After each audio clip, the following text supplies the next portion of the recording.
অনেকদিন থেকেই আমার একটা পাহাড় কেনার শখ, কিন্তু পাহাড়কে বিক্রি করে তা আমি জানি না। যদি তার দেখা পেতাম, দামের জন্য আটকাতো না আমার। আমার নিজস্ব একটা নদী আছে, সেটা দিয়ে দিতাম পাহাড়টার বদলে। কে না জানে পাহাড়ের চেয়ে নদীর দামই বেশি। পাহাড় স্থানও, নদী বহমান, তবুও আমি নদীর বদলে পাহাড়টিই কিনতাম, কারণ আমি ঠকতে চাই। নদীটাও অবশ্য আমি কিনেছিলাম একটা দ্বীপের বদলে। ছেলেবেলায় আমার বেশ ছোটখাটো ছিমছাম একটা দ্বীপ ছিল, সেখানে অসংখ্য প্রজাপতি।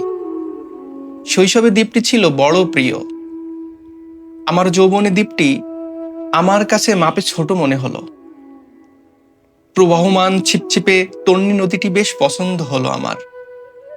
বন্ধুরা বলল, ওইটুকু একটা দ্বীপের বিনিময়ে এত বড় একটা নদী পেয়েছিস, খুব তো জিতেছিস মাইরি। তখন জয়ের আনন্দে আমি বিহ্বল হতাম। তখন সত্যিই আমি ভালোবাসতাম নদীটিকে।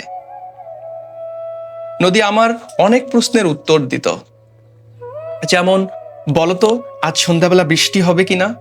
সে বলতো, আজ এখানে দক্ষিণ গরম হাওয়া, শুধু একটা ছোট্ট দ্বীপে বৃষ্টি, সে কি প্রবল বৃষ্টি, যেন একটা উৎসব। আমি সেই দ্বীপে আর যেতে পারি না। সে জানতো, সবাই জানে, শৈশবে আর ফেরা যায় না। এখন আমি একটা পাহাড় কিনতে চাই। সেই পাহাড়ের কাছে সেই পাহাড়ের পায়ের কাছে থাকবে গহন অরণ্য। আমি সেই অরণ্য পার হয়ে যাব, তারপর শুধু রুক্ষ কঠিন পাহাড়, একেবারে চূড়ায়, মাথার খুব কাছে আকাশ, নিচে বিপুলা পৃথিবী, চরাচরে তীব্র নির্জনতা, যেখানে আমার কণ্ঠস্বর কেউ শুনতে পাবে না।